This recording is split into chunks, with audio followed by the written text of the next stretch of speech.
Hey guys, welcome back to the channel. Today's video, we need to talk about why Friday could be an absolute turning point for the entire stock market. Now, markets have been stuck for a couple of weeks. We've seen them kind of going sideways and waiting for one new thing, which is the inflation data that is coming on Friday. And finally, we are going to see it. Now, if you invest in tech, if it's semiconductors, if it's housing, honestly, anything that is in that S&P 500, this data is going to matter. So let's break down what exactly is coming and what it could mean for your money. So over the past few months, the market hasn't moved much. It's been kind of stagnant, kind of up and down for why? Two main reasons in general. Number one, investors do not have any clarification when it comes to inflation, no direction on which way it's going, and no one wants to make bold moves without the information that they're looking for. And then the second one, big tech. We are still seeing very aggressive spending on AI in the data centers.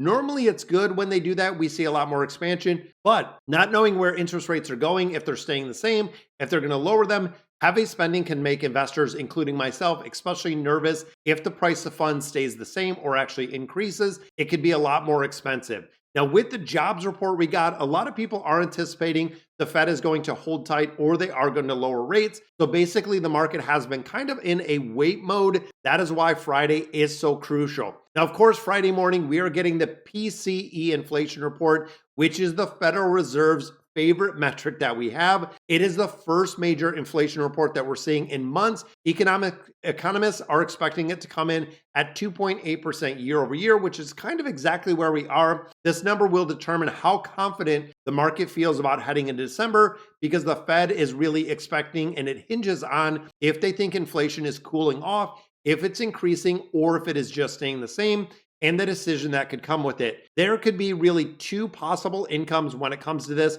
with two very different outcomes when it comes to the selection. Number one, inflation is still sticky. Inflation is still staying hot. If the PCE comes in hot, the market will assume the Fed will not cut rates. This could cause a pullback, and we have seen it traditionally throughout history that when inflation is high and it is not looking at like the Feds or will lower rates at all, especially in high valuation stocks. When you look at rate sensitive different places like housing, when you look at borrowing, when you look at AI, when you look at the cost of getting funds, if inflation stays high, it can be very detrimental for the stock market. On the flip side of it, if inflation and the number comes in a little bit lower, even slightly, this could mean there could be a rate cut in December if we could see it and strengthen the case, and it could trigger a rally through the stock market across the board, especially when you look at tech, you look at semiconductors, and you look at housing. Now, right now, the market is roughly 87% probability that December there is going to be a rate cut. That's pretty high. If Friday misses expectations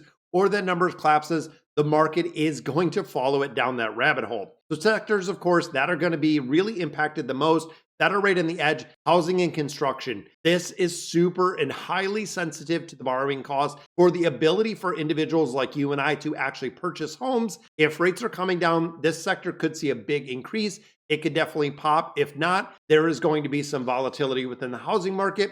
Could keep rates the same, possibly looking at lowering some of the mortgage rates in the future. Semiconductors and AI infrastructure are the same. When we start looking at chip makers, when you look at AI suppliers, they are heavily invested into spending and capital markets. Rate expectations will move them very fast. If rates are going to come down, essentially the Federal Reserve is going to make money cheaper, easier to get, more power to borrow. And then we look at big tech. When borrowing costs fall, the markets are rewarded heavy investment. When the rates stay high, that same spending becomes a big liability. And this is where either we're going to rally very, very hard or get hit very hard depending on the Friday numbers. And guys, if you haven't subscribed to the channel yet, definitely give the video a like. Subscribe to the channel if you haven't yet. But honestly, when we start looking bigger picture, if the markets rally, it's a good time. You know, you're buying, you're holding just like you should. If we do see a dip in the market, that is also a very, very good time to actually stock up and buy some more if we see a pullback.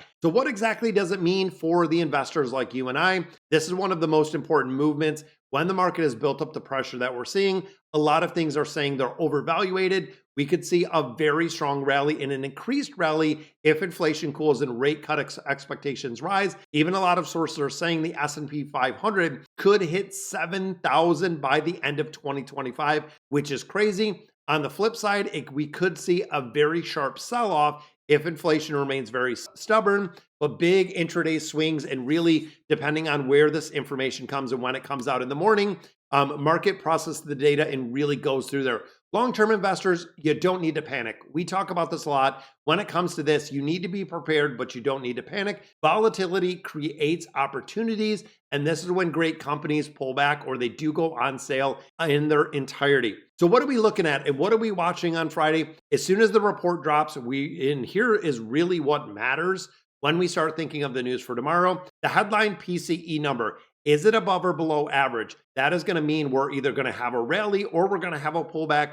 Exactly where that number comes in. Core PCE, the version that removes food and energy, they say that the core is more of a true nature and really a true number that we look for when we're looking for inflation within the United States and how futures react. This is going to be interesting overnight when you look at the really the rate and the possibility at that 87% for the Feds to cut rates in December. That is going to be huge when it comes to the number tomorrow. And of course, looking how semiconductors, tech companies, and home builders react within the first hour. Now, I know there are a lot of traders, and I've actually caught a lot of videos that the first hour that the market opens is by far the most important hour that kind of dictates the rest of the day. Sometimes we see some reversals, but traditionally, if we see a good market rally within that first hour, the market will usually continue and rally throughout the day. And of course, like I said, if that PCE number does come in where we need it to rally the markets, it could be just another firestorm again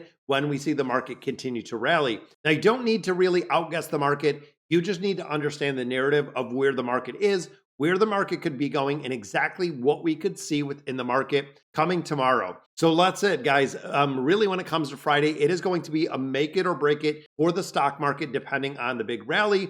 We're going to find out whether the Fed is more likely and really looking at making December rate cuts, or whether the market is too optimistic. In addition to that, guys, you know the big news if you've checked. It seems like we are going to have a new Fed chair for the Federal Reserve. It's going to be very interesting because they're saying Friday is going to be the point that is going to set the tone for the rest of 2025. So a little bit of big news out there. Of course, when it comes to the video, if it helped you really with the understanding of what could be coming, hit that like button, subscribe to the channel. Let's keep building that financial confidence one video at a time, guys. I am Dennis, and I will definitely be checking in once this data drops.